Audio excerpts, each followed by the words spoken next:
chamo Samantha e o meu grupo irá apresentar a arte grega. Então eu vou começar a falar um pouquinho.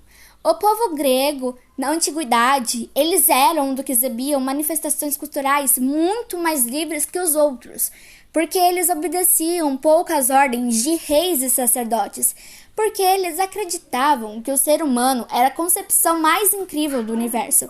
Então a arte grega passou pelos períodos arcaico, clássico e helenístico, e cada uma dessas fases históricas influenciou a elaboração das obras.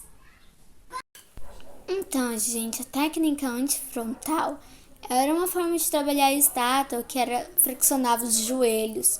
A resposta imediata do movimento do joelho era a flexão da espinha e, consequentemente, da cabeça. Aqui tô falando que a gente não tem a imagem, mas em cima da hora a gente conseguiu a imagem, então daqui a pouco eu já vou mostrar.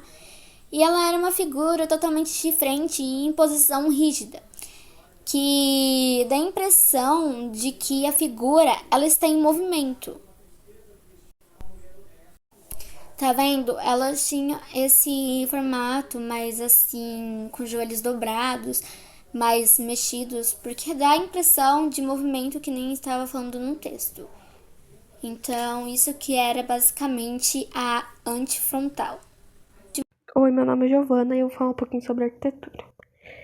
Esses templos erguidos pelos gregos, que a gente pode ver na foto ao lado, eles tinham o propósito de prestar culto aos seus deuses. Então, nesses templos, eles faziam cultos para os deuses que eles acreditavam. E uma das suas características é a utilização das colunas e a simetria entre a entrada e os fundos do templo.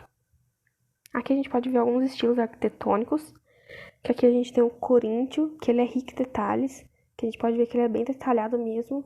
Aqui tem o dórico, que ele é bem simples e maciço, que ele representa o masculino.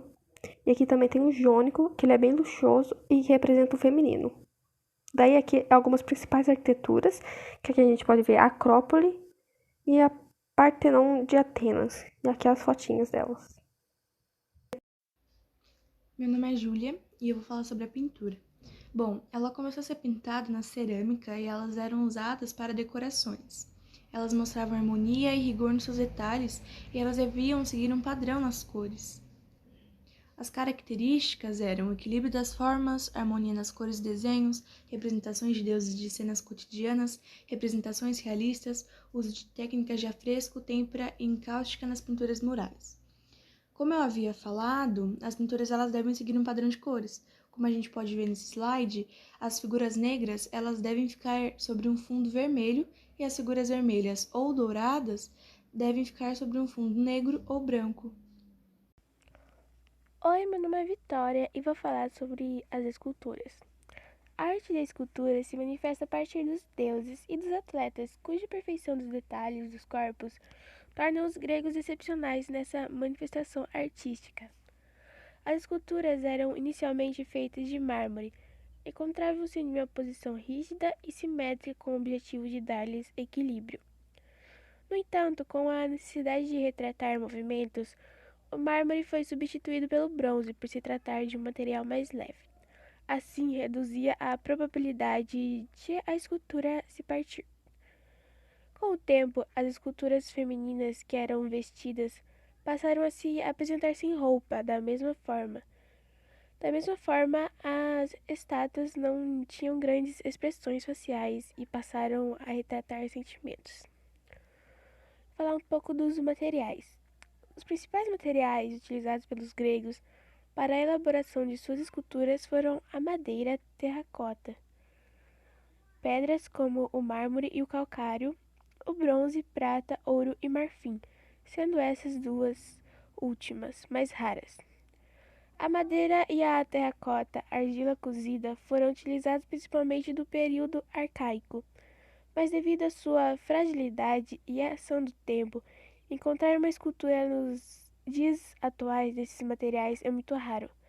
A terracota serviu para a confecção de inúmeras estátuas, mas restaram apenas fragmentos destas, tendo como principal exceção a estátua de Zeus, raptando Ganimedes. Períodos da arte grega. A arte grega ela contém 3 períodos: o período arcaico, o período clássico e o período helenístico. Período arcaico. Este período é marcado pela formação das cidades-estados na Grécia. Período clássico. É marcado pelas guerras greco-persas até o fim da Guerra do Peloponeso. Neste período houve o desenvolvimento da sociedade grega como um todo, podendo ser considerado a idade de ouro da sociedade grega, que influenciou a cultura helenística. Período helenístico. Marca a ascensão do povo heleno que culminou para o desaparecimento das cidades-estados e a formação de grandes reinos. Características da arte grega: simetria, perfeição, obras realizadas a partir de modelos vivos, uso religioso, doméstico ou funerário, valorização do ser humano.